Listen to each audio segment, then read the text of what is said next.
Hello, colleagues and comrades. Welcome to PSI's webinar on Universal Quality Public Services, asking an important question: what is to be done? My name is Daniel Bertossa. I'm PSI Assistant General Secretary, and I'll be your host for today's event. Now, most of us are fairly used to virtual meetings by now, but nonetheless, I'll give a quick reminder of a few key things to make sure everybody gets the best experience. For this meeting, there is interpretation in English, French, and Spanish, and I think most people know how to use that. But if you go down to the bottom of your screen, you can click on the globe icon there. We have had a bigger than expected interest. We've had over 300 registrations. So we've had to convert this to a webinar format and not just a meeting format, which unfortunately means we won't be able to have open discussion. But anybody who's following the meeting and wants to write a comment, you can put that in the chat box.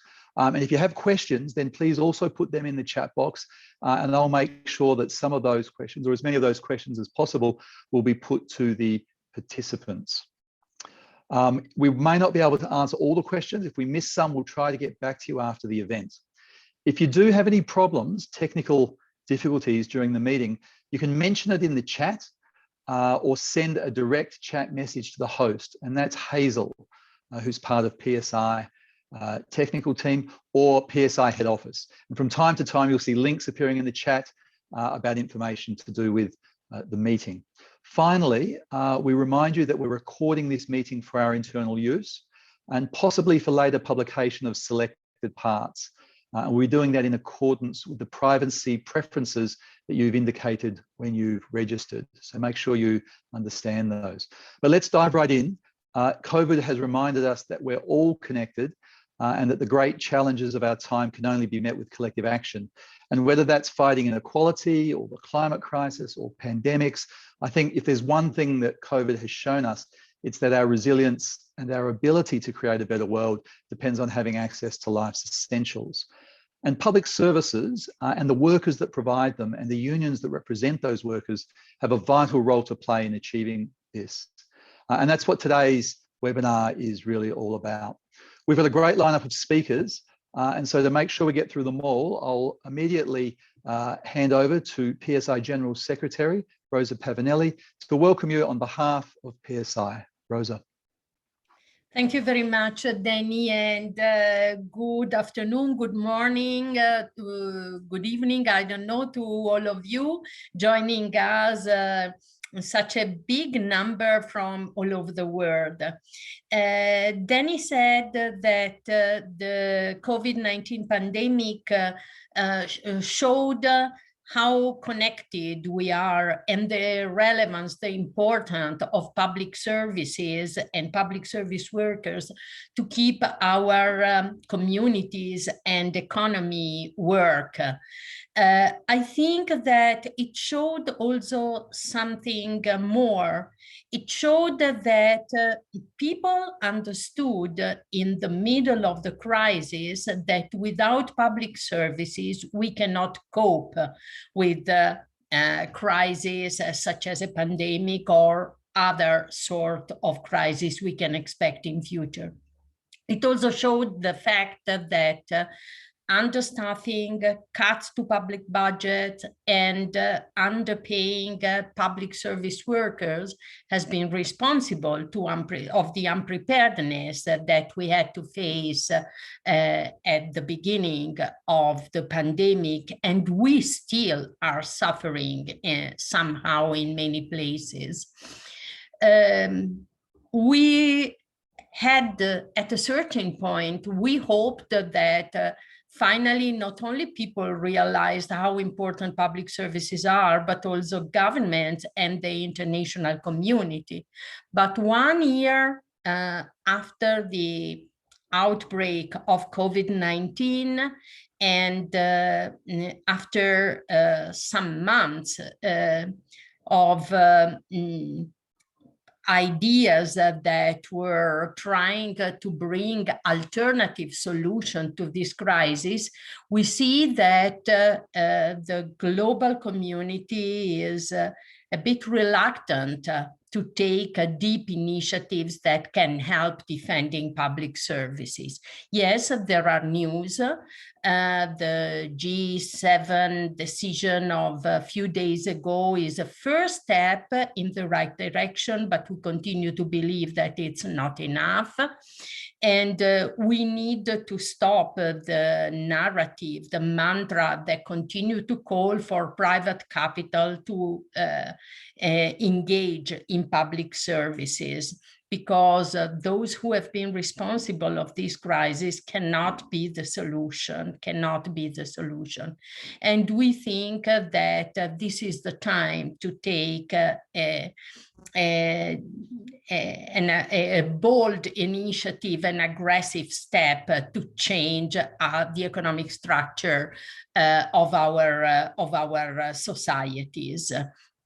And I think that we need to be aware that we cannot be fooled by accepting vouchers, by accepting indemnities, by accepting lump sum that try to balance or try to respond in an alternative way to the accessibility of public services. They will create parallel systems that will never be able to respond to all the needs of the population, and above all, will not be able to provide quality public services. So I think that with these clear issues in mind, and the fact that we continue to believe that public services are the foundation of an equal and more equal and just society, we need to bring our efforts ahead, push ahead our movement in order to rebuild a better society in the recovery from the pandemic. Let me take these few minutes also to thank all of you, all the efforts that have been done, but above all, the contribution that FES has given to our efforts and to make it possible. And I also want to thank Anna Kut, Jayati Ghosh, Magdalena Sepulveda, and of course, Joe Agero and Carolina Espinosa for accepting to be on our panel today and contributing to define our common strategy for the future. Thank you so much. Great, Rosa, thanks. And as Rosa said, now is the time to be bold. If we can't propose a radical new agenda now, then really when can we? And that's part of the reason why we're launching the brief today. It's available in English and Spanish, and we'll put those links in the chat. And we hope to have French soon. We also have a summary brochure for those of you who want to have a quick look through it. As Rosa said, we're grateful to FES, who supported our work in a range of areas, but particularly around quality public services. And Rosa also mentioned Anna Kut, who's the author of the brief from the New Economics Foundation. And again, in order that we get through all of our business today, I'll hand straight over to Anna to explain a little bit about what's in it and what it all means. Anna, over to you. Thank you, Danny. I hope everyone can hear me. It's good to be here. So the policy brief, as Rosa and Danny have said, it makes the case for universal quality public services. And I'm going to try and explain what they are, why we need them, how the idea can be realized in practice, and why they must be at the center of all our plans to build back after the pandemic. Public services are what we do together to help each other by pooling our resources and acting collectively through public institutions. They must be of a sufficient quality to make sure everyone's needs are met, and they're a right and not a privilege or a concession. Our case for universal quality public services is based on the idea that everyone, everywhere, should have access to life's essentials. And by that, we mean the things that we all need to survive, to participate in society, and to flourish. These are basic human needs, including things like education, health care, housing, air and water and energy, and these days transport and internet access. Everyone needs these things in every location and across generations. Now, we as individuals cannot meet all of these needs by buying things in the marketplace. It's only possible if society as a whole takes responsibility. You just have to imagine how much it costs people to pay for healthcare or education and so on.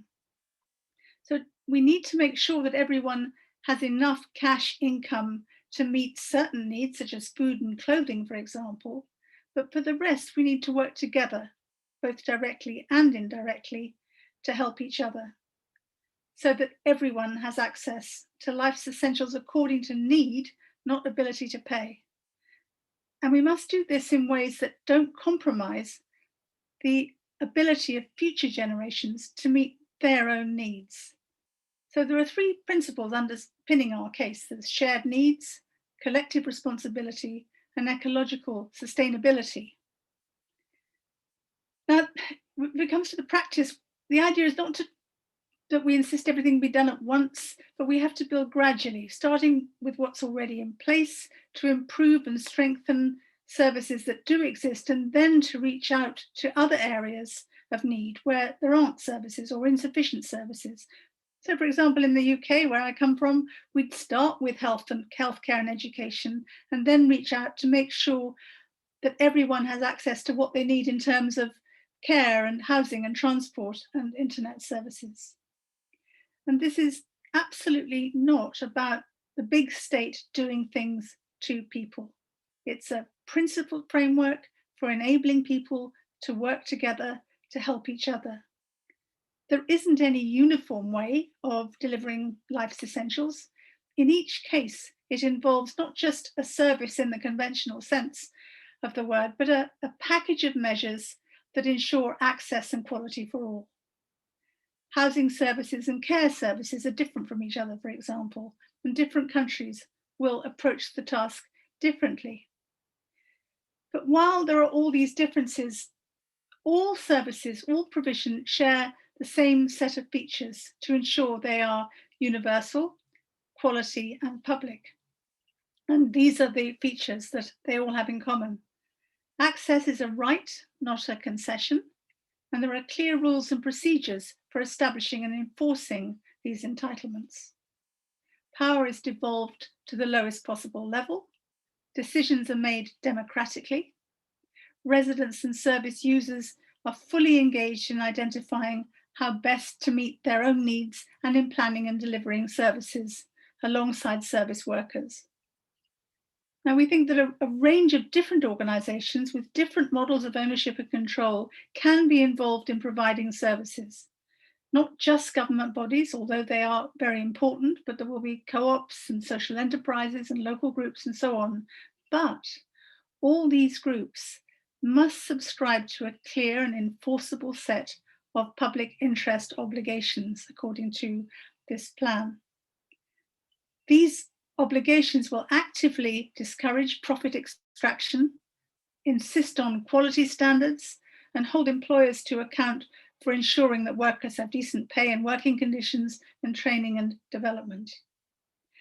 So the central and local governments will provide some services directly where that's appropriate, and beyond that, they have 4 essential functions: to ensure equality of access, to collect and distribute funds and other resources to make sure that everyone has sufficient quality and equality of access between population groups and localities, to set and enforce ethical and quality standards, and to establish the social licensing arrangements that will hold providers to these defined public interest obligations.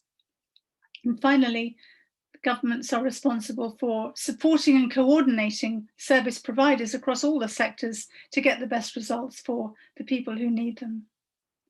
And we want to strengthen democratic participation by submitting key decisions about public services to deliberative dialogue through things like citizens' juries and assemblies at national and local levels. Now, where's the money going to come from? Well, we recognise there will be a mix of free and partly free services, but that public funds raised through taxation should ideally be the main resource. If money comes from international aid, then it should not come, as Rosa said, with strings attached that oblige the recipient countries to adopt market-based approaches, because these have manifestly failed. Ideally, aid donors should encourage countries to adopt the framework that we've outlined here. It would be foolish, I think, to try and put a definitive price tag on universal quality public services, because how much it costs depends on the speed and scale of change, on the quality of services, and how far they're free or subsidized. We did make a rough calculation that building universal services in childcare, adult social care, housing, transport, and internet would cost between 4 and 5% of GDP in a typical OECD country. That this is a very limited calculation. But what really matters, I think, is not how much, but what's it for. This is not just expenditure, it's investment in the social infrastructure on which all our lives and the formal economy depend. It's investment in sustainable development on which all our futures depend. And the investment will yield substantial returns: a stronger, healthier, and more equal society, a safer environment, and a flourishing, sustainable economy. We have strong evidence that public services are worth much more to low-income households than better off ones, so this approach is highly redistributive. Meeting these collectively is far more efficient than meeting them through markets because of economies of scale, limited profit extraction, avoiding transaction costs and moral hazards that tend to be associated with market provision. It builds solidarity because it's all about collective responsibility and reciprocity and shared interests and purpose and open democratic decision-making. And it generates jobs across all skills levels in all parts of every country, because services have to be where people live, not just in the big cities or the industrial belts. And these service-related jobs tend to be more secure and have a smaller ecological footprint than many other areas of work. Last but not least, this programme is designed to tread lightly on the planet. A key goal is to ensure sufficiency within the limits of the natural environment. It's a form of public consumption, not private consumption.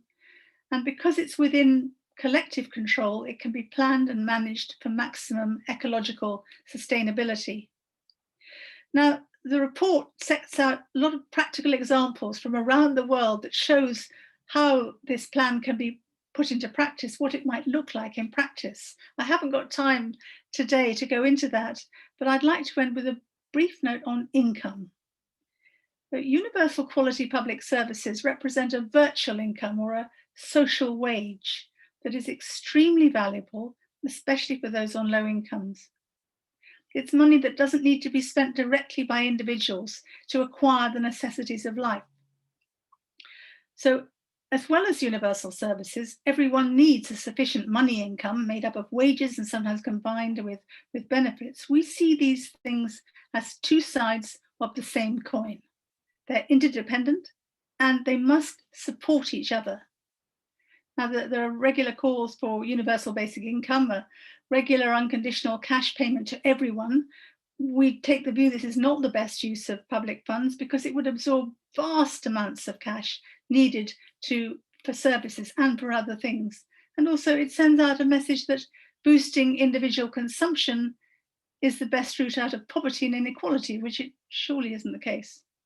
What we do support, though, is a universal guaranteed income, so that everyone has the right to an income that doesn't fall below an agreed level of sufficiency. And that level of sufficiency will be partly determined by the quality and reach of universal services. If you don't have to pay for education or healthcare, for example, you'll need less cash to get by. So the best recipe is a well-resourced programme to build and strengthen universal quality public services, combined with a guaranteed minimum income. And this we see as the key foundation for the world we want to live in, the new economy we need to build in the wake of this pandemic. Thank you. Thanks, Anna. And that's a fantastic summary of what's quite a long document that sets out the important principles for the provision of universal quality public services, but also forms part of the vision we have for a more equal and more just world. And in many ways, these principles are not new, although there are some very important new takes on it in the document. But what has been happening over time is there have been many myths that have undermined people's belief in public services, and that have undermined the political will that have been needed to fund public services adequately, to keep them in public hands, and to support the workers to ensure that those services that are provided to a sufficient degree of quality. And we need to rebuild this political will. And there's never been a more important time than now.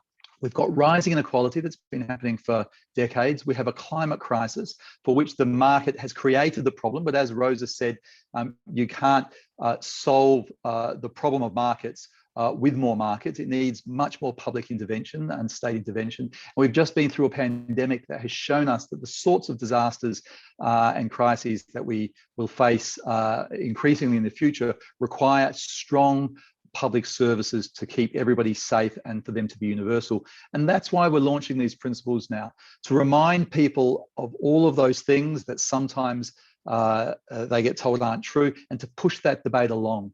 And that world won't happen unless we make it happen. And there are some very powerful interests who don't want that world to happen. So today, we've got 4 great panelists to discuss how we can build a broad, inclusive vision capable of winning mass support. And we've got some speakers with experience of actual struggles in a national context of fighting for quality public services. And it's my great pleasure to introduce our speakers. We have Jayati Ghosh, who is a professor of economics at the University of Massachusetts at Amherst. We've got Joseph Ejero, who's the General Secretary of the Nigeria Union of Electricity Employees, but is also the Deputy President of the Nigerian Labour Council, the NLC. We have Carolina Espinosa, who's a health worker and a union leader in Confusan in Chile. And we're very pleased to have Magdalena Sepulveda Carmona, who is the Executive Director of the Global Initiative for Economic, Social and Cultural Rights. And many of you will know Magdalena because she was also, for quite a while, the former UN Special Rapporteur on Extreme Poverty and Human Rights.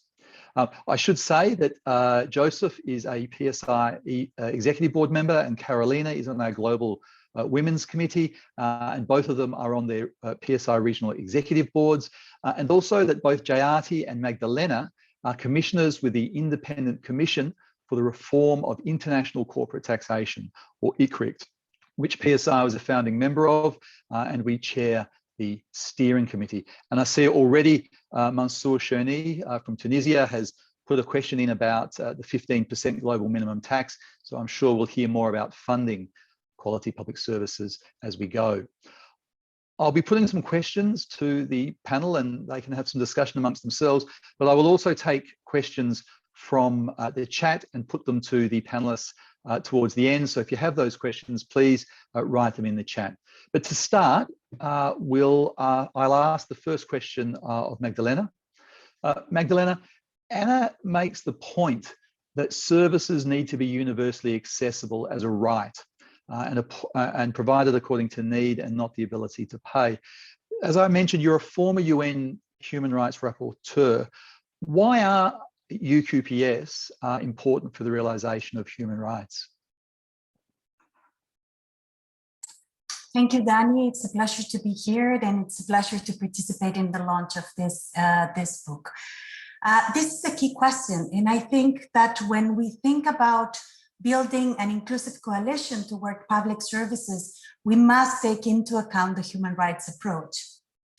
Public services are really essential for the realization of human rights.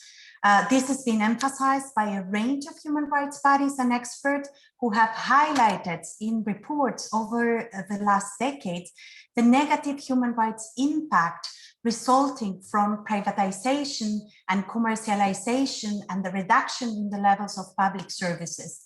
And they have underscored the crucial role of public services in ensuring that people without discrimination are able to exercise their human rights. And I think that what is important to highlight here is that when we bring the human rights approach, what we're bringing here is the weight of the human rights discourse, that it talks about asymmetries of power, it talks about justice, but it's also a normative framework in which states are obliged to comply with due to international treaties like the International Covenant on Economic, Social, and Cultural Rights, that it is compulsory for more than 160 countries around the world, but also there is several constitutions and bills of rights around the world in which these rights, economic, social, and cultural rights, the right to housing, the right to health, or social protection has been enshrined. And this gives us a legal framework. So it is important to consider that. And it is a legal framework that has mechanism for accountability. And oftentimes it was considered that human rights was neutral about the way in which public services need to be provided, that human rights did not say anything about public services, but that is not true. If we look at, and my organization, the Global Initiative for Economic, Social, and Cultural Rights, did a study last year and look at more than 1,000 statements and interpretation of human rights treaty monitoring bodies.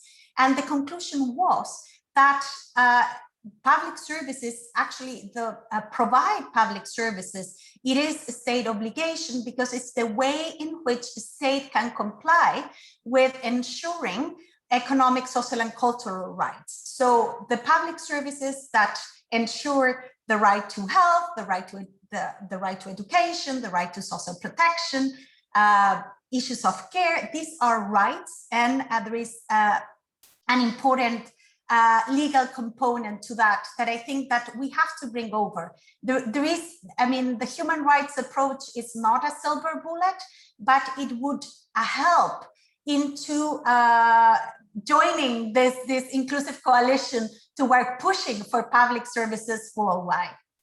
Thank you, Danny. I hope that I answered your question.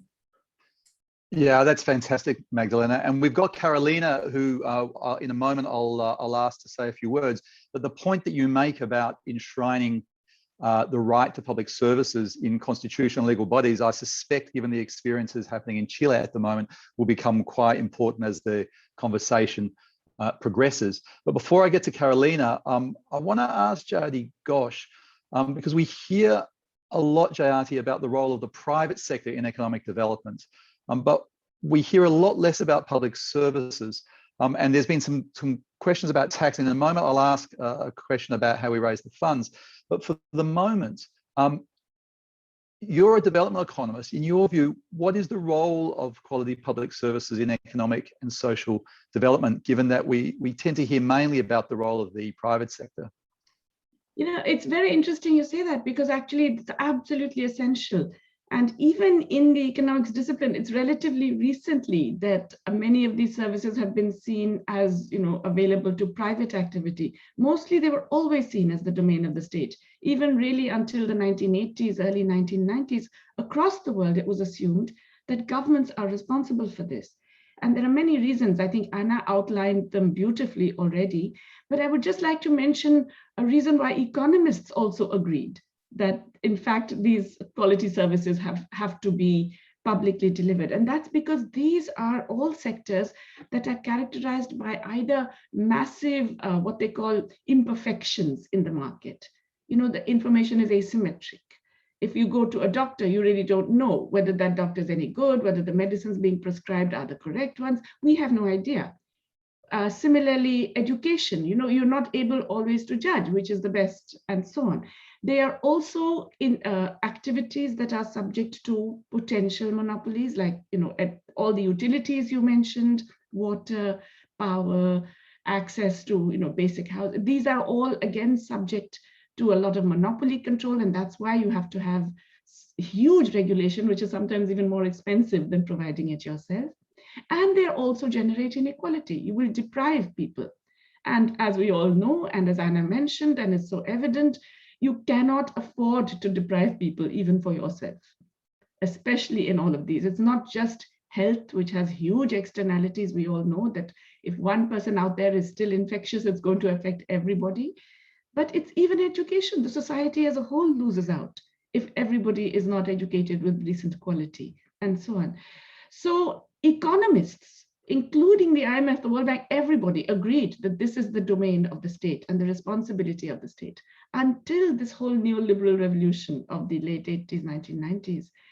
And so really this whole idea now that states can't do it, they're inefficient, they're corrupt, etc. This is really something that has been heavily created. It is possible to have societies with very strong public intervention in all of these basic services and public provision of these basic services. Indeed, all of the advanced economies today, all the developed countries' successes, all relied on this. And whether you're looking at the old school European industrial success, or you're looking at East Asia, they all relied on extensive universal public services. In the process of development, it wasn't something you did when you were rich. You did it when you were still poor as part of the development process. So I think really it's a message that has to go across. We've just been brainwashed into thinking that this is not something states do. It's a really important message, and PSI produced a brief with PSIAU, the Public Services International Research Unit, probably 5 or 6 years ago, that maps out the correlation between economic development and public services, and there's a high correlation. And we get a lot of the rich countries sell the message that you need to liberalize, but in fact, most of the countries that we know as the Western countries now, they industrialize with heavy state intervention and lots of public services and very high tax rates, which brings me to the next question, because we've had two interventions already, one from Mansour Cherni in Tunisia and another one from George Poe Williams, both of whom are important trade unionists in their own countries. And they're both essentially asking the same question, if I can paraphrase, and that is, how do developing countries raise the revenue needed to provide public services if they are so important to their own development? And it's something that's in the media at the moment because of the G7 moves. And as I said, both yourself and Magdalena are on ICRIC. So have you got some, what's the answer to that? And I'm sure it's not easy, but there must be some answers.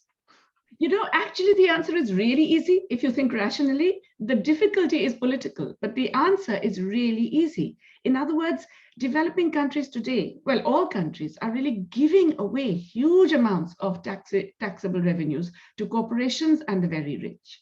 Okay, we are doing this partly because of loopholes in the tax laws, and partly because globalization has meant that especially the multinational corporations can move their profits around to the lowest tax jurisdictions, so that they can pretend, even when they're making huge sales and have huge production facilities in a particular country, they can pretend that that area generates no profits. All the profits are made in Ireland or the Cayman Islands or Guernsey or somewhere, some tax haven.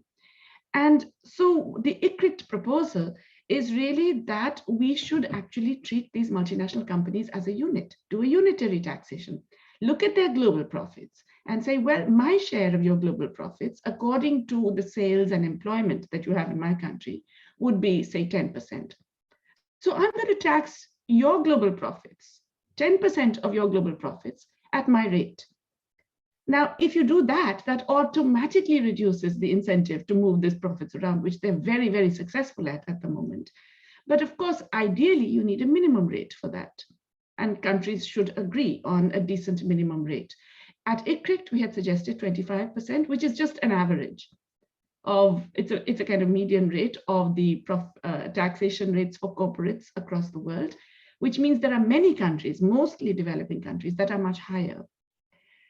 There was some hope when Joe Biden announced that he wanted a 28% minimum tax. That quickly came down to 21%. But the G7 announcement has been very disappointing. They've just announced 15%, which is ridiculous, which is like a tax haven kind of rate. The tax havens of the world, Ireland, Netherlands, Switzerland, they charge 12.5%. And so 15 is nothing, and it will generate no increase in taxation. So, it's not surprising that this result has been welcomed by the big digital companies. They're all very happy, delighted, Apple, Facebook, Google, everyone. And developing countries are saying, what is this? So, it's very important to put pressure in the advanced countries to demand a major increase in that minimum tax rate to what Biden had already promised, which is a minimum of 21%, because that will generate much more revenue. The second big thing that we're giving away is from the very rich. And that's partly because of the loopholes in tax systems. There was a report that probably you've seen in ProPublica, where the richest people in the US, the ones who made the most profits during the pandemic, have not paid any tax for years. Whether it's Warren Buffett or Jeff Bezos or all the really big guys, they haven't actually paid taxes, income taxes over the years. So there are loopholes. But in addition to loopholes, there's a lot of rich people moving their money out to tax havens, all the high net worth individuals. So the other demand that ICRIT has been making is to have a global asset register. That is, every country just releases information on who owns what and shares that publicly with other countries, which enables domestic tax authorities to go after those who are storing their wealth that they have created in one country, just move it across to a tax haven and avoid paying taxes. These are really simple solutions. These are not difficult. They are politically difficult, which really means that we have to have a big political mobilization to demand these.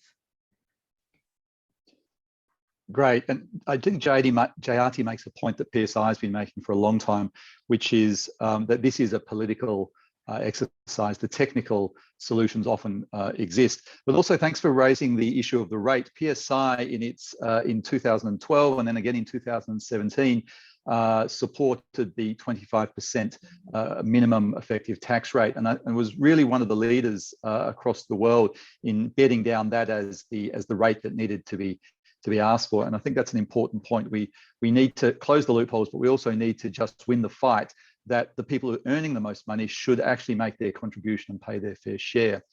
But I am going to touch on that point that Jayati made about the political will. And I'm going to ask the next question of Joe, because we've heard a lot about why quality public services is important for human rights and development. But ultimately, we need to engage in the political task of making sure our governments actually provide these services. And that is a political task as much as a technical task. And unions are really important players in that national political task. And I know, Joe, your union has fought electricity privatizations in Nigeria, and it was a really fierce battle. The military was brought in, and I know that yourself and other unionists were under personal threat. And so you've had first-hand experience of what it means to fight against the privatization. And so I'm wondering, Joe, if you could tell us first, what drove your governments to push for privatized electricity?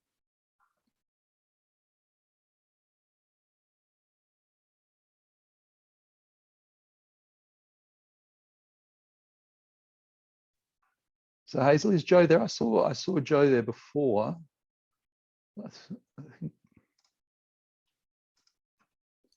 He was there 3 seconds ago. Yeah, I thought he was as well.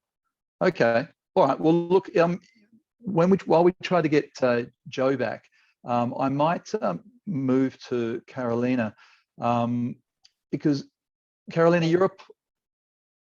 Sorry, is Joe back? No, I'll go to Carolina. You're a public sector union leader, and you've been a central figure in the democracy movement in Chile.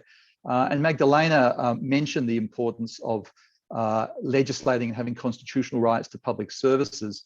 And we've seen some seismic change in the political circumstances in Chile. And for many of us, this from the outside, this was a surprise. I mean, we knew that Pinochet had devastated public services in Chile, as well as trade unions. And we know that Pinochet had privatized more than any other government in Latin America and arguably in the world. And we were told by a lot of the global institutions that this was good for the country's economic growth. But recent events have clearly shown that this is there's another story. So Carolina, can you perhaps just spend a few minutes telling us what was the role of public services and what role did they play in mobilizing people in the current uprising, and what lessons have you learned from this struggle? Daniel, I'm Bueno, back. primero permítame agradecer la invitación y el espacio para compartir este tema que de verdad nos apasiona y que es tan importante. Sobre todo en Chile, que estamos viviendo este momento maravilloso de esperanza y de transformación. Porque hay que tener en consideración que Chile presenta la particularidad de ser una de las experiencias más agudas en la aplicación ortodoxa del neoliberalismo. Nosotros como país hemos sido un laboratorio de este modelo que no tuvo ninguna contraparte en medio de una dictadura sanguinaria que en 1973 terminó con el proyecto democrático de la Unidad Popular liderada por el compañero presidente Salvador Allende. Lo complejo es que con la vuelta a la democracia en los años 90, los sucesivos gobiernos post-Pinochet profundizaron, extendieron y en definitiva consolidaron este modelo neoliberal. En este camino, en este rumbo, asistimos a diversas oleadas de privatización, tanto de las empresas estatales como de los servicios públicos y de los bienes naturales comunes. Entonces, evidentemente para la coordinadora de la ISP en Chile, este tema ha estado en el centro de nuestra preocupación y es así como hemos realizado esfuerzos para tener argumentos, para tener datos objetivos respecto del perjuicio que significa la privatización. Les vamos a compartir en el chat un estudio que realizamos a comienzos del estallido, ¿no? Más o menos, sobre lo que han sido estos 30 años en democracia de la política neoliberal y el impacto que ésta ha tenido en las condiciones de vida, y también sobre los efectos de la democracia restringida que hoy día tenemos en nuestro país. Y bueno, esto hoy día nos permite, estos datos duros nos permiten enfrentar como Internacional de Servicios Públicos en Chile de mucho mejor manera esta coyuntura maravillosa de esperanza que nos permite tener la posibilidad de transformar nuestro país a partir de la nueva Constitución. Y bueno, nosotros podemos decir en Chile que esta consecuencia de la privatización se resume en tres elementos cruciales. Primero, que la privatización de lo público ha terminado como consecuencia produciendo entonces todo un espacio de negocio en los ámbitos de la educación, de las pensiones, de la salud, incluso de la distribución del agua potable, ¿cierto? Generando entonces un espacio para la gestión de actores empresariales en una transferencia de recursos públicos, lo que ha significado que nuestra lucha por mejorar inclusive los presupuestos de los servicios terminen siendo parte de la acumulación de la riqueza de este sector empresarial, de este 1% del país que es dueño de todo en nuestro territorio y por lo tanto hemos ido consolidando lo que nosotros llamamos un capitalismo de los servicios públicos. En segundo término, también decir que el Estado de Chile, en vez de orientarse al bienestar colectivo, ha producido una tremenda desigualdad, una desprotección generalizada, y que hoy día en nuestro país acceso a servicios públicos de calidad están absolutamente segmentados de acuerdo a la capacidad de pago que tengan las personas.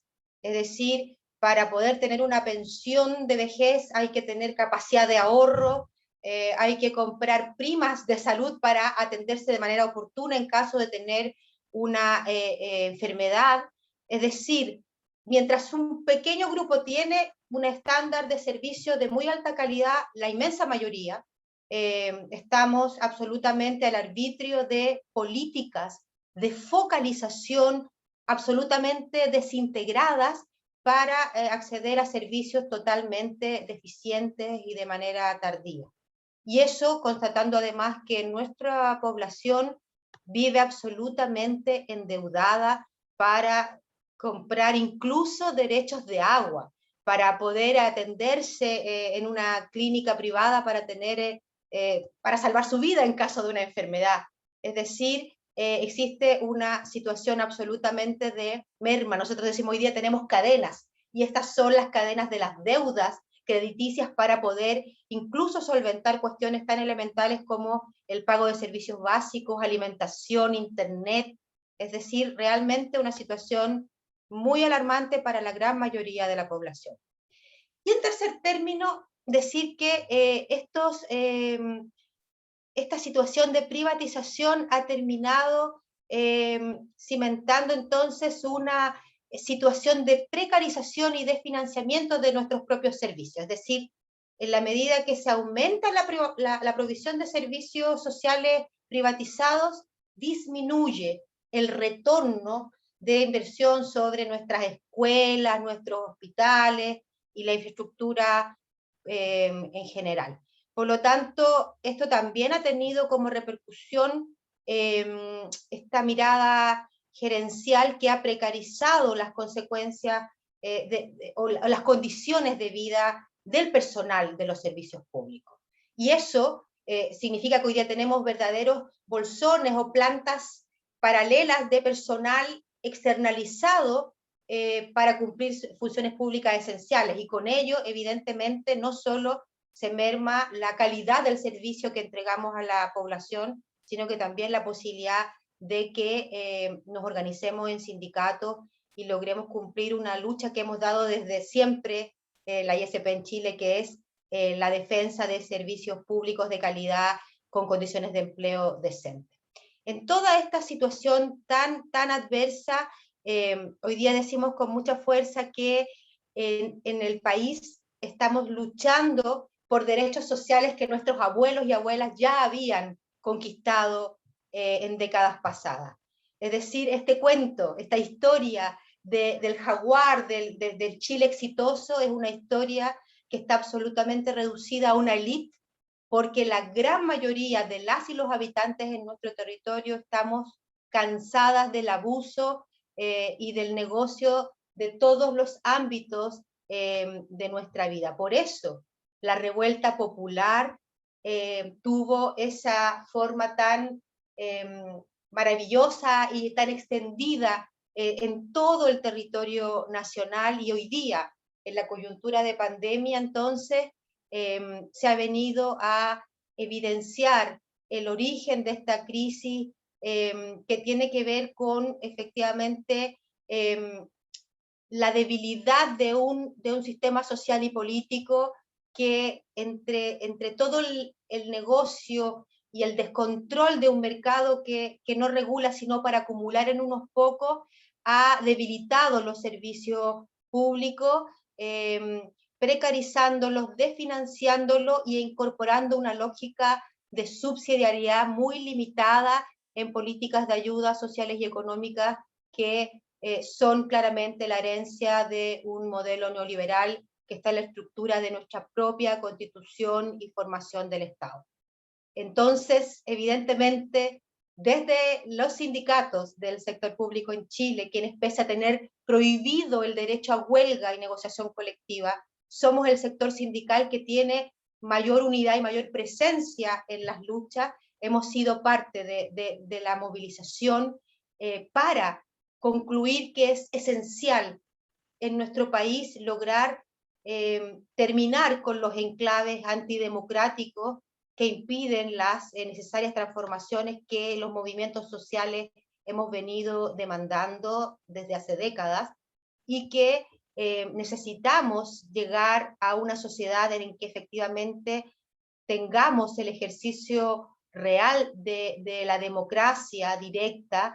Y en ese sentido, para la coordinadora de la ISP en Chile, entonces es un compromiso en nuestra lucha por servicios públicos de calidad, avanzar para finalmente instalar un nuevo Chile en el que podamos, a través de nuestra función pública, provisionar los derechos humanos que son demandados hoy día en nuestro país desde, como digo, los derechos a educación, salud, incluso a derechos de servicios básicos como son el agua potable, y terminar con zonas de sacrificio ambiental y una serie de vulneraciones tan tremendas que vive este mal país lleno de injusticia y de desigualdades. Por lo tanto, en esa pelea está. Tenemos una propuesta como ISP en Chile. No sé si te la cuento ahora, Daniel, o damos paso para una segunda etapa, comentártela. Say it now if you want. Go on. Why not? Perfecto, muchas gracias. Como les decía, es un momento lleno de expectativas. La coordinadora de la ISP en Chile hemos discutido en extenso nuestro rol, y nuestro principal aprendizaje en este proceso es que no podemos seguir peleando por nuestras reivindicaciones de manera separada. Todas estas carencias, todas estas demandas por educación, por no más AFP, para tener pensiones dignas, son parte de un mismo problema, son parte de un modelo neoliberal que ha depredado las condiciones de vida de la mayoría para favorecer a un pequeño grupo de familias acomodadas. Y por lo tanto, la articulación sindical con los movimientos sociales, con las comunidades, con las medioambientalistas, es parte de una lucha muy necesaria. Pero en ese sentido, como funcionaria, como trabajadoras y trabajadores públicos, debemos enfatizar en tres cuestiones que nos parece que están a la base de la posibilidad de transformación real para nuestro país. En primer sentido, bueno, evidentemente, servicios públicos de calidad sensibles al género. Sabemos la importancia fundamental que tiene para la vida colectiva, ¿cierto? Estas necesidades comunes con responsabilidades colectivas y desarrollo sostenible, solo pueden ser implementados desde servicios que dejen de fuera el lucro y que por lo tanto en esta nueva constitución para Chile necesitamos terminar con el carácter subsidiario del Estado para finalmente entregar esta responsabilidad a instituciones públicas de calidad y que presten beneficios de manera universales. Para eso, y como segundo punto estratégico, la justicia fiscal. Es decir, necesitamos en Chile terminar con este modelo tributario que es absolutamente beneficioso para las grandes fortunas. Necesitamos avanzar a un sistema tributario progresivo para poder justamente financiar nuestras demandas por derechos sociales.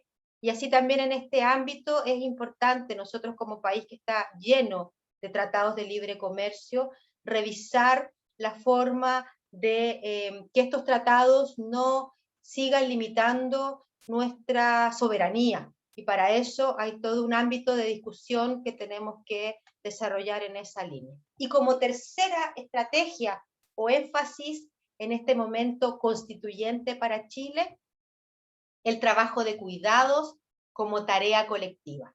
Y esto es sumamente relevante, puesto que en nuestro proceso constitucional hemos logrado la paridad, ¿cierto? Pero eso no nos da garantías de que la nueva constitución tenga efectivamente un enfoque feminista. Desde la ISP en Chile, junto con organizaciones feministas y de mujeres, creemos que es crucial para lograr efectivamente una sociedad en igualdad de condiciones, que logremos no solo el reconocimiento y valoración de las labores de cuidado y reproductivas que sostienen toda la vida en sociedad, sino que también sea reconocido como un derecho humano las labores de cuidado, para que logremos avanzar hacia un sistema plurinacional de cuidados en un Estado social, democrático y garante de derechos, en los que entonces no solo hablemos de la corresponsabilidad al interior de las familias, entre hombres y mujeres, sino que también una corresponsabilidad entre las familias y un Estado que sea capaz de proveer todos los sistemas de protección y de cuidado que hoy día tanto se requieren. Esos tres elementos son para la ISP en Chile cruciales de instalar en esta nueva constitución, que por cierto además requiere una transformación de fondo que permita el ejercicio de la democracia directa con mecanismos de plebiscito vinculantes, con mecanismos revocatorios de autoridad, con iniciativa popular de ley como una cuestión crucial para vivir la democracia directa. Y así también la descentralización política y administrativa que nos permita recoger las cualidades no solo geográficas, sino que también culturales de los distintos pueblos en nuestro territorio, fortaleciendo el desarrollo de los gobiernos locales con instancias directas de participación, en la que para los servicios públicos también es crucial que las comunidades tengan incidencia en la toma de decisión junto a las organizaciones de trabajadores de estos servicios para llevar al fin último estos objetivos comunes de bien y de solidaridad que son tan relevantes para la transformación de nuestro país. Nuestro país requiere la transformación de esta estructura a través de una nueva constitución, pero también al mismo tiempo una transformación cultural que nos elimine de esta lógica neoliberal individualista y de competencia para volver a instalar en nuestro país una sociedad solidaria, comunitaria, que permita superar este estado de precarización y alcanzar una sociedad más justa y mejor. Great. Thank you very much, Carolina. You've, in many ways, given the perfect set of examples of many of the things that Anna has said in her brief, touching on the importance of care as a public good, talking about the importance of democracy and inclusion in the provision and design of services, the issues around access and split systems and how poor people get relegated to poor service delivery if you can pay for any at all. And the issues of precarity. I mean, as workers, we know that we're increasingly having precarity at work, but if you don't have public services, then our lives are becoming more precarious. So it's really an extraordinary example. I'm always amazed at the way in which public services have kicked off so many of these really revolutions in so many parts of the world. And in Chile, metro prices and private education was one of the main mobilizing forces for young people coming out on the streets initially. And we see that again and again all over the world. I am going to go back to Joe because we lost Joe just as I asked him the question. So I'm sorry about that, Joe. I don't know how much of the question you heard. I was really just saying that QPS is important for human rights and development, but ultimately we need to engage in the political task. And I mentioned that your union has fought electricity privatization in Nigeria. That was a really fierce battle, that the military was brought in and that you and other unionists were under threat. And the first question to you really was, what drove your governments to push for privatized electricity in the first place?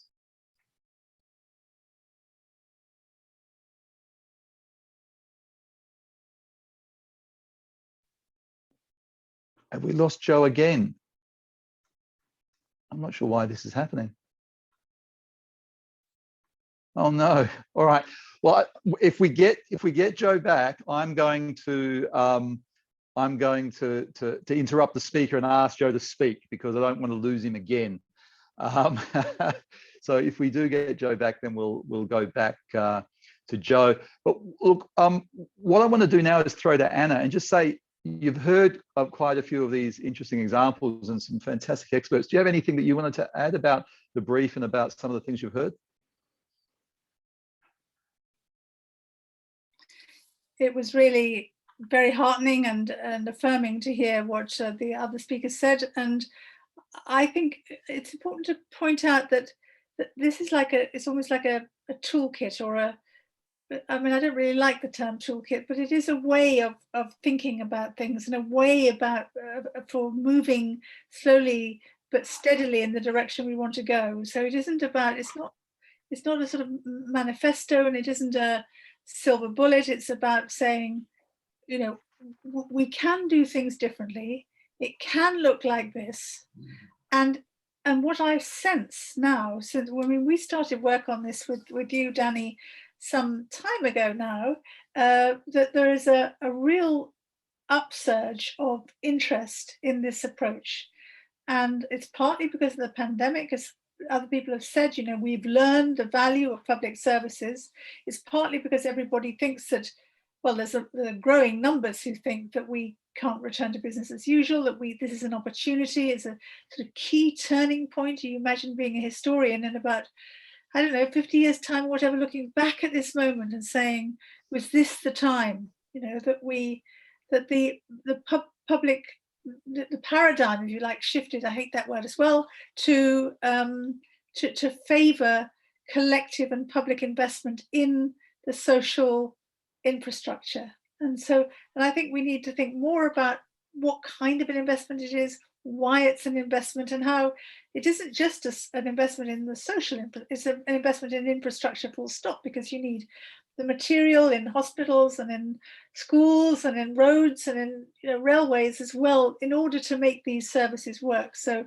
it's about investing in both the social relationships and the material that will make our lives better in the future. And I think we're at a, you know, it could go either way, couldn't it? It could just tip over into simple neoliberal solutions and populist ideas and sort of passive populations, or, and this all gives me hope, it can go the other way to really build something that would make our lives better, based on ideas that we can justify and that are evidence-based and that are, you know, yeah, there for us to work with. Yeah, and I think that's right about the evidence, but there's also an important amount of storytelling to do as well. I mean, the right, when they attack us, don't always stick to the evidence. In fact, often we find that their stories are more persuasive. And there's been a really interesting question in the chat from Salima that says the political will has been mentioned by Jayati. And while we wait for Joe to come back, the question is, what can be done to countries to change this attitude? And so I'm going to throw that open, either Jayati or Magdalena or Carolina. What are the sorts of things we can do to change that attitude?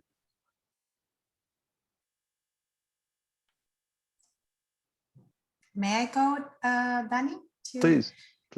I think that what we need is really to continue with social mobilization. And as you said at the beginning, and Carolina emphasized of what they're doing what we are doing in Chile. I'm also Chilean, and at the Global Initiative, actually, we're also working in the constitutional process in Chile, is to break down silos. We have to continue to work across silos. And I think that this meeting is a good example of that, in which you have trade unionists, you have economists, human rights lawyers. We all need to work together. And of course, we need the social movements behind. But the changes are not going to happen by just a discretionary decision of the authorities. We need to fight for them, and we need to fight for them collectively. And that's why I also think I share Carolina's enthusiasm about what is happening in Chile. I think it's an extraordinary example how social mobilization was able to trigger a change in the constitutional process. And this can be really a change of the rule of the games. That is what a constitution is about. So it will be the first step, but certainly it is possible. And I think that if we achieve a reverse in the neoliberal policies in Chile, it's going to be a good example for others. But I think that this is a good examples of the way in which we can push things forward, working together across disciplines, across organizational interests, together with social movement, together with right holders, in order to collectively push for a change. Jayati, did you want to add anything? No, I think what she said is absolutely fantastic. And I think that's it. The two crucial things really are awareness, because so many people don't know, and so many younger people have grown up in this neoliberal world where they don't know that there is, in fact, another way of doing things. So building awareness and building coalitions.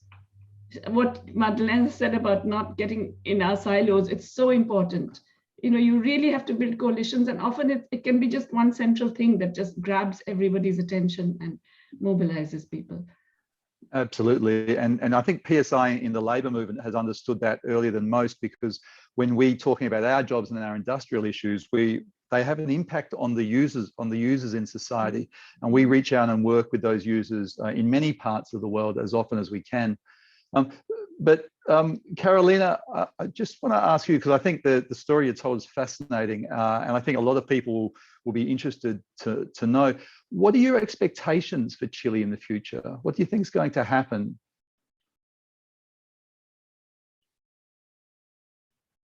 Uf, toda una revolución espero yo, lo que yo quiero. Pero sí, también hay que decir con mucha claridad que las fuerzas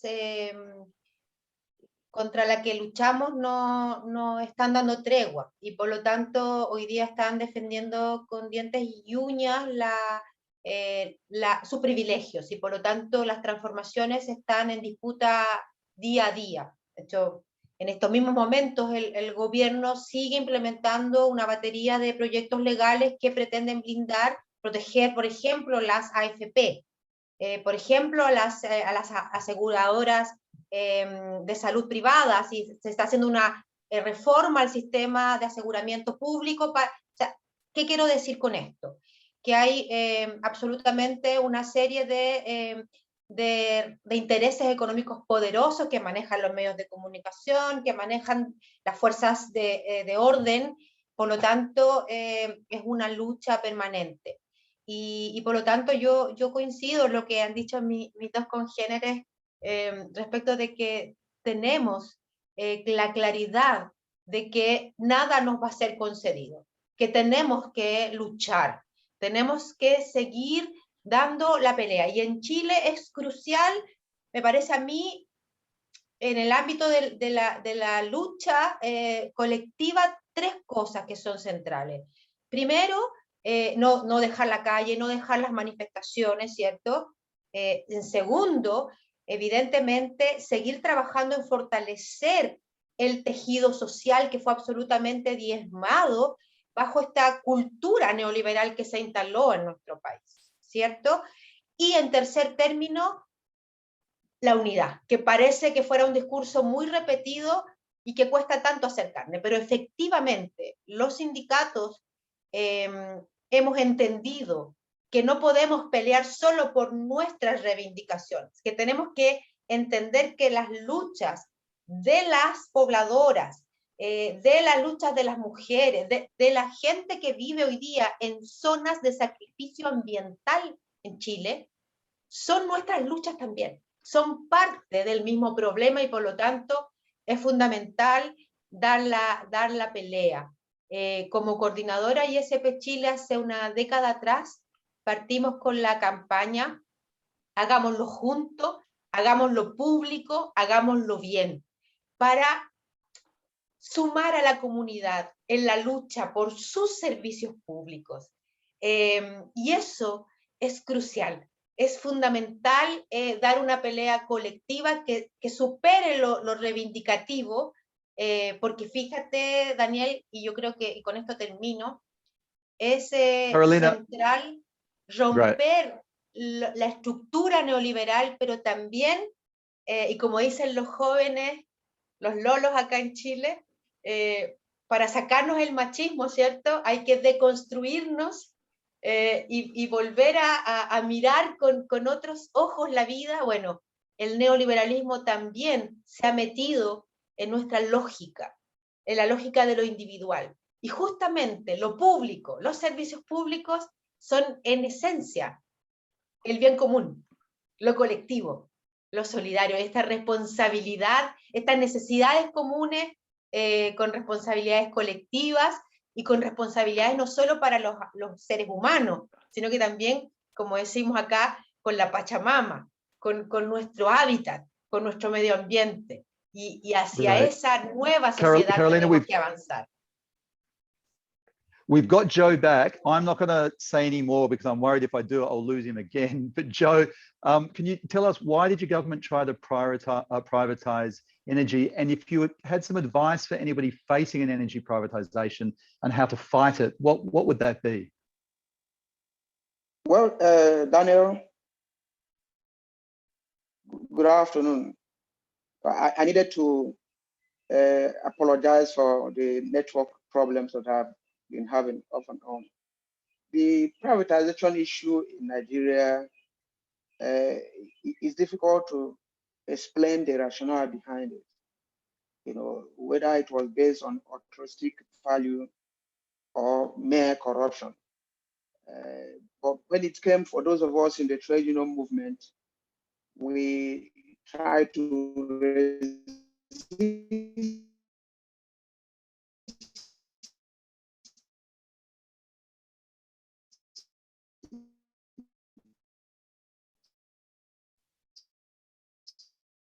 Okay, I'm having a bit of trouble hearing. Joseph, are you there? Maybe Joe should turn out the video. Yeah, try turning off the video, Joe. And if not, then I might even ask David Boyce to say a few words, because I know he knows a bit about it.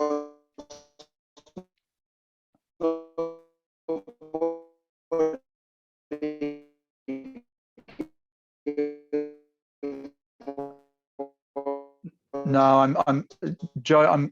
I'm having a lot of people saying they can't hear you. So it's a real pity, because I know we would have loved to have heard a bit about that struggle. And there's been some people writing comments in the chat about it as well. David, we don't have much time, but I know you know a lot about that struggle. Do you want to just say a few words that you think perhaps Joe might have wanted to make? Well, I won't pretend to know what Joe wants to say. He's got a mind of his own for sure. But let me just say that it was very much from the outside, from the World Bank, from the IMF, from the US Millennium Challenge Corporation, and the whole machinery of the UK development aid, including the Adam Smith Institute. It was basically what Jayati was referring to. It's an ideological position that needs to be done. We went in many times with studies from PSIRU. You mentioned them, Danny. And we met with top officials, but it was clear they were not listening to evidence. It was a pre-decided position that this was happening. But then there's also always, you can't only look at the outside actors, you've got to look at your own inside actors. And it was clear there were cronies of Goodluck Jonathan and his government who thought they could make more money. Some of them even thought they could get rich quick. And the result after 5 years, and as you mentioned, they brought in the military to shut the union opposition down. They had arrest warrants out for Joe. He had to be on the run for 6 months, 12 months. But the fact is that after the privatization, the results to this day are even worse than before. There's no electricity. I think somebody said it in the chat. Now, I see Joe is back, and Joe, maybe if you turn I don't know if you can turn your video off because you just don't have enough bandwidth to contribute. But the question you asked, Danny, about what lessons for others fighting this fight would you have? Danny, let's see if Joe can answer a little bit on that. I know we're running out of time. Thanks. Thanks, David. Joe, if you've got anything that you want to share with us about the lessons, I think it'd be great to hear them before we wrap up. Okay, Daniel, I don't know whether you can hear me now. Hello, Daniel. It's good. Yeah, we can hear you. It's good. Oh, okay, fine and good. You know, I was trying to say that, you know, beyond corruption, you know, there was no other clear reason why the Nigerian government wanted to privatize in the first instance. The second point why we thought they were privatizing was because of the fact that they were a debtor nation, you know, and debtor nations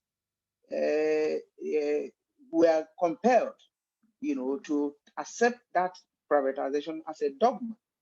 You know, it was more or less political and not based on economic considerations, because we discovered when they came out with the Part Sector Reform Act, the law, the enabling law, we discovered that it was the same document the World Bank and IMF gave to Lesotho.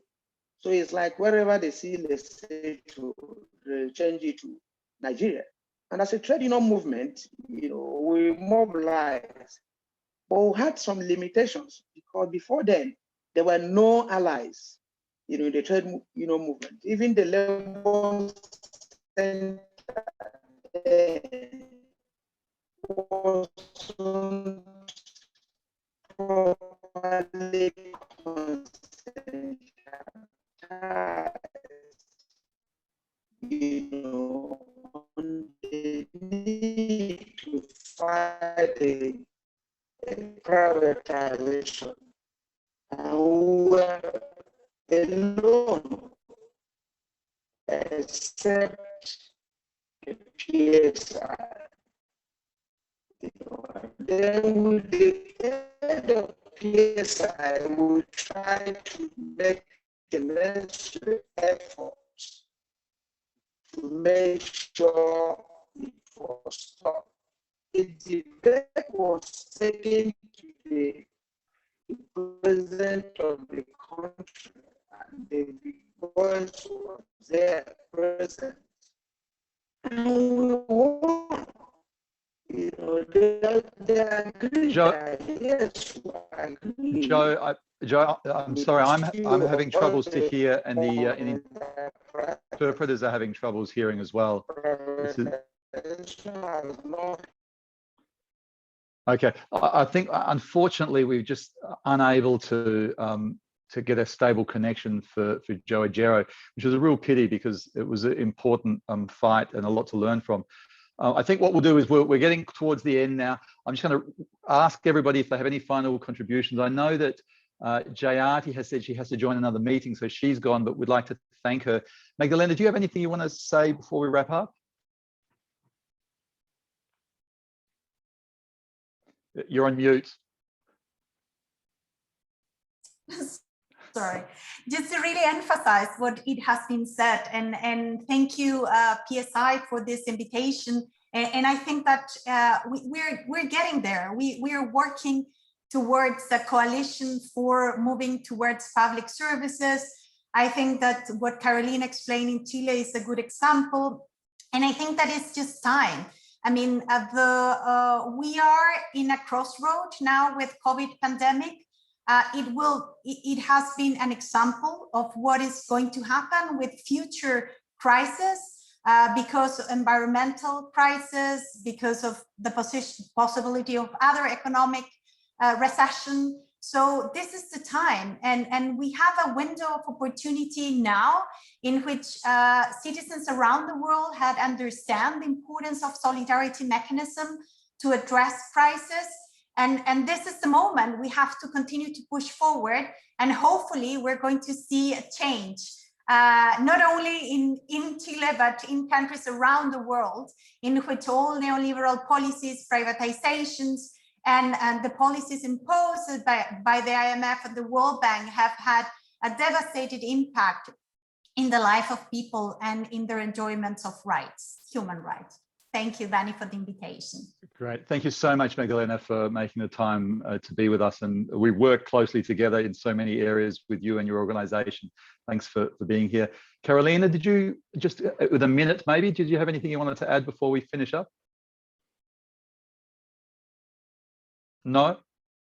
No, solo agradecer el espacio. Me parece que es un tema central que hoy día la pandemia nos obliga a revalorar nuestra lucha, y esa lucha debe ser planetaria, sin duda.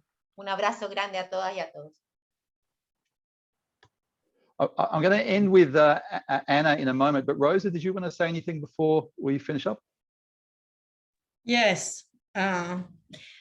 Besides thanking for the great contribution we had from all the panelists, I would like to say that this fight for quality public services, this idea of changing, the development model that is more inclusive and more equal, is also very important to maintain our democracies. We saw that wherever governments took initiatives to protect people and workers, they have been able to stop the rush of the right-wing parties, of the right-wing politicians that were trying to seize the power in so many countries.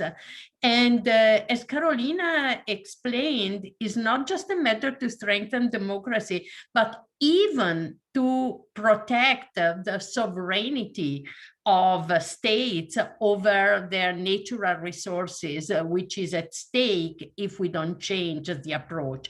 And public services can help in that direction too. Exactly. We're running a few minutes over time, but I'm going to give the last word to Anna. You're the author of the report. What do you want to say in a minute or less?